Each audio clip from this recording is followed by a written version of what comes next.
Bonjour à toutes et à tous et bienvenue dans Chine France le journal, votre émission quotidienne d'information sur la Chine en français sur Mandarin TV. Sans transition, voici les titres de l'actualité. Xi Jinping a participé vendredi à un sommet vidéo avec la France et l'Allemagne. Le président chinois s'est entretenu avec Emmanuel Macron et la chancelière allemande Angela Merkel à propos de la crise sanitaire et climatique. Les États-Unis et la Chine s'engagent à coopérer sur la crise climatique. Lors de la visite de John Kerry, les deux pays ont affirmé leur intention d'atteindre la neutralité carbone d'ici la COP26. Le secteur chinois de l'aviation civile retrouve son niveau d'avant l'épidémie. En mars, le nombre moyen de vols quotidiens dans le pays a augmenté de 250%. Audi présente l'A7L au salon de Shanghai. Il s'agit d'un modèle spécial exclusivement réservé à la Chine, premier marché automobile mondial. Royal Never Give Up, sacré champion de Chine sur le jeu vidéo League of Legends. Grâce à cette victoire, il se qualifie pour le tournoi international de la mi-saison qui débutera le 6 mai en Islande. Pourquoi les personnages numériques ont la cote en Chine? Zoom sur Luo Tianyi qui possède plus de 5 millions de followers sur le Twitter chinois Weibo. Vendredi à Beijing, Xi Jinping a participé à un sommet vidéo avec le président français Emmanuel Macron et la chancelière allemande Angela Merkel. Ensemble, ils ont abordé la question des relations entre la Chine et l'Europe, la coopération anti-épidémique et le climat. À ce sujet, le président chinois a réaffirmé que la Chine maintiendrait ses engagements dans la lutte contre le réchauffement climatique. Xi Jinping, Emmanuel Macron et Angela Merkel ont échangé vendredi sur la coopération climatique, les relations entre la Chine et l'Europe, la question contre l'épidémie et les grandes questions internationales et régionales. Mais la question liée au climat a été au cœur du débat. À ce sujet, le président chinois a réaffirmé que la Chine maintiendrait ses engagements dans la lutte contre le réchauffement climatique, parvenir au zéro carbone à l'horizon 2060, construction d'une nouvelle capitale administrative verte et high-tech dans une Chine déjà championne des barrages hydroélectriques, des éoliennes et des panneaux solaires. Beijing va envoyer un message positif lors du sommet de la Terre, a ainsi confié le vice-ministre chinois des Affaires étrangères à l'agence de presse Associated Press. Mais pas question d'accélérer le mouvement comme le souhaitent notamment les Européens. Pas de nouvelles propositions qui, selon le pouvoir chinois, ne correspondraient pas aux réalités et aux besoins énergétiques du pays du milliard et demi. À ce sujet, Xi Jinping a fait savoir aux dirigeants français et allemands que la lutte contre le changement climatique est une entreprise partagée par toute l'humanité et qu'elle ne devait pas être utilisée comme monnaie d'échange à des fins géopolitiques ou comme prétexte pour attaquer d'autres pays ou d'ériger des barrières commerciales. Lors de ce coup de téléphone avec Paris et Berlin, le président chinois a fait savoir également que son pays avait accepté l'amendement de Kigali au protocole de Montréal et de renforcer le contrôle des gaz à effet de serre sans CO2, les HFC ou hydrofluocarbures utilisés pour les frigos ou les climatiseurs. Et restons dans l'actualité climatique avec les États-Unis et la Chine. Les deux plus grandes puissances économiques mondiales s'engagent à coopérer sur cette question. C'est en tout cas ce qui ressort des débats avec John Kerry, envoyé spécial des États-Unis pour le climat, présent à Shanghai depuis quelques jours pour aborder ce sujet. Les États-Unis et la Chine ont réussi à trouver un terrain d'entente samedi 17 avril au sujet de la lutte contre le changement climatique. Les États-Unis et la Chine s'engagent à coopérer entre eux ainsi qu'avec d'autres pays pour affronter la crise climatique qui doit être traitée avec le sérieux et l'urgence qu'elle exige, ont écrit dans un communiqué commun l'émissaire américain John Kerry en visite à Shanghai et son homologue chinois Xi Zhenhua. Les deux premières économies mondiales représentent près de la moitié des émissions de gaz à effet de serre responsables du changement climatique. Selon la déclaration de samedi, Washington et Beijing ont l'intention de développer une stratégie à long terme pour atteindre la neutralité carbone d'ici la conférence des parties de Glasgow qui se tiendra en novembre. Parmi les autres mesures à court terme se trouve le renforcement des investissements et des financements internationaux visant à soutenir la transition vers l'énergie verte dans les pays en développement, ainsi que l'élimination progressive de la production et de la consommation d'hydrofluocarbures, gaz principalement utilisés dans la réfrigération, les climatiseurs et les aérosols. sol. Les actions à plus long terme comprennent la réduction des émissions de l'industrie et de la protection d'électricité, l'intensification des énergies renouvelables, le développement des transports propres et une agriculture résistante aux variations du climat. Le président démocrate Joe Biden a fait du climat une priorité absolue, prenant le contre-pied de son prédécesseur Donald Trump, partisan de l'industrie des combustibles fossiles et qui avait fait sortir les États-Unis de l'accord de Paris. Le secteur chinois de l'aviation civile retrouve son niveau pré-pandémie. En mars, le nombre moyen de vols quotidiens dans le pays a atteint 12 451, soit une hausse d'environ 250% par rapport à la même période l'année dernière. Des chiffres qui s'expliquent en partie par la reprise d'une vie presque normale dans le pays. Le secteur chinois de l'aviation civile a retrouvé son niveau d'avant l'épidémie. En mars, a-t-on appris dans un rapport de l'industrie. En mars, le nombre moyen de vols quotidiens dans le pays a atteint 12 451, soit une hausse d'environ 250% par rapport à la même période l'année dernière, selon un rapport publié par VariFlight, un fournisseur de services de données sur l'aviation civile basé en Chine. Le pays a traité un total de 389 600 vols sortants en mars, soit une augmentation de 140% par rapport à l'année précédente. Les aéroports chinois ont vu le nombre total d'opérations dont les décollages et les atterrissages bondir de 69% d'un mois sur l'autre pour atteindre 820 000 en mars, presque au même niveau d'avant l'épidémie de Covid-19. Le taux de remplissage des avions, lui, a atteint 73% par jour, soit 11% de plus que le niveau moyen de février, a ajouté le rapport. Et justement, restons dans le secteur aérien. En effet, cette année, l'industrie aéronautique chinoise fête son 70e anniversaire. Pour l'occasion, le vice-premier ministre du pays, Liu He, a déclaré vendredi que la Chine souhaitait devenir un des leaders dans le domaine en accélérant l'innovation technologique et en approfondissant la réforme de l'industrie.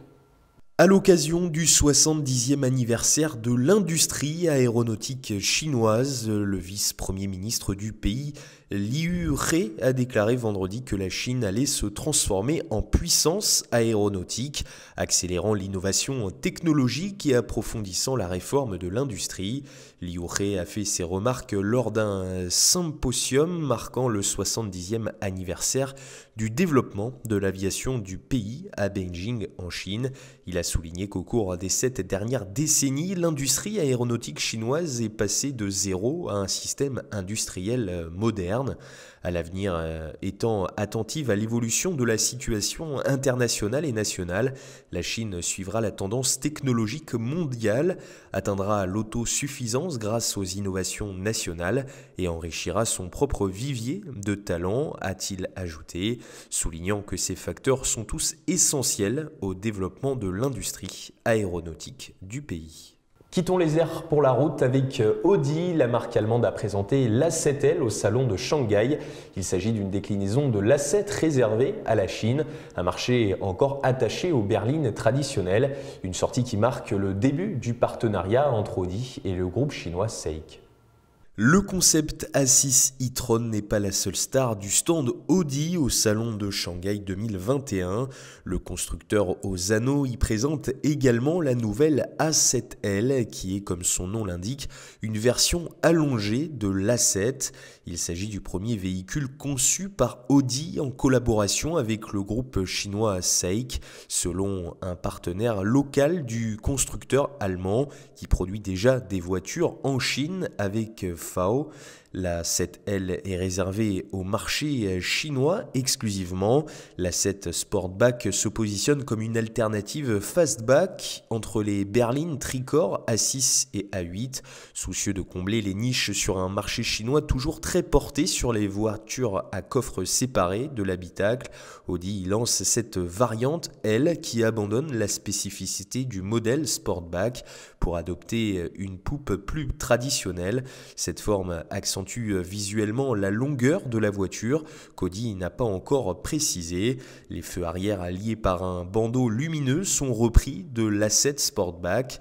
L'Audi A7L se veut haut de gamme, transmission intégrale quattro, roue arrière directrice et suspension pneumatique adaptative sont annoncés parmi ces équipements. Audi annonce également un moteur thermique puissant sous le capot, mais ne précise pas de quelle motorisation il s'agit.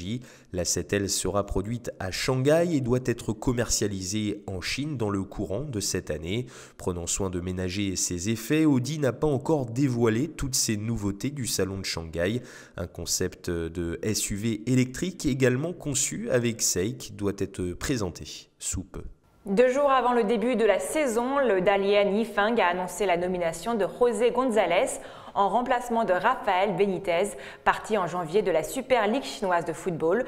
Passé par Cadix, Grenade ou Malaga, l'homme de 54 ans est aussi expérimenté dans le championnat chinois puisqu'il a déjà entraîné le club de Beijing et de Wuhan.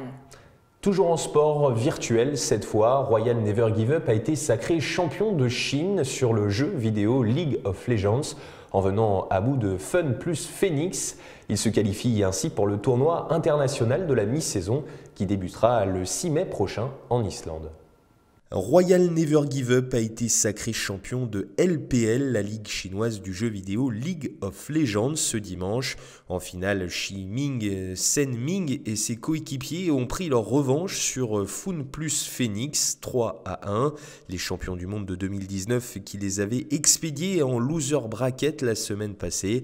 Après avoir concédé la première manche, ils ont enchaîné 3 victoires convaincantes pour décrocher le 4e titre régional de l'histoire de la structure. C'est un retour au sommet pour Royal Never Give Up, l'une des organisations les plus populaires de la LPL, qui avait déjà glané 3 titres nationaux et un titre international, le MSI entre 2016 et 2018, avant de perdre de sa superbe ces derniers mois. La retraite de la superstar Jian Yuzi Ziao, de son vrai nom, et le passage de son capitaine Li Haohu ont fait office de déclic. Porté par du 109 dont Chen Gala-Wei, meilleur joueur de cette finale.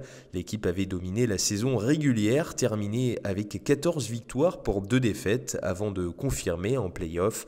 Avec cette victoire, Royal Never Give Up se qualifie pour le Mid-Season Invitational, le tournoi international de la mi-saison, qu'il abordera dans la peau de co-favoris avec les Coréens de DWG Kia.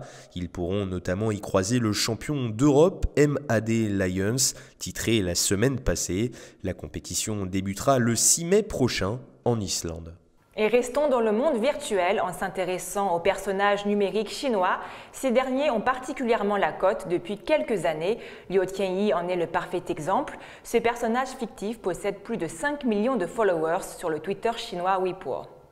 Les personnages numériques ont la cote en Chine où le fonctionnement des réseaux sociaux est particulièrement favorable à leurs créateurs. Liu Tianyi est une petite demoiselle de 15 ans avec des cheveux argentés et de grands yeux verts.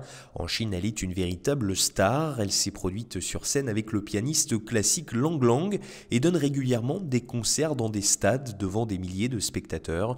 Sur Sina Weibo, le Twitter chinois, elle a plus de 5 millions de followers. Seulement, Liu Tianyi n'est pas un être en chair et en os. En effet, elle est composée de pixels, elle n'existe que sur la toile ou sous forme d'un hologramme dans le monde réel.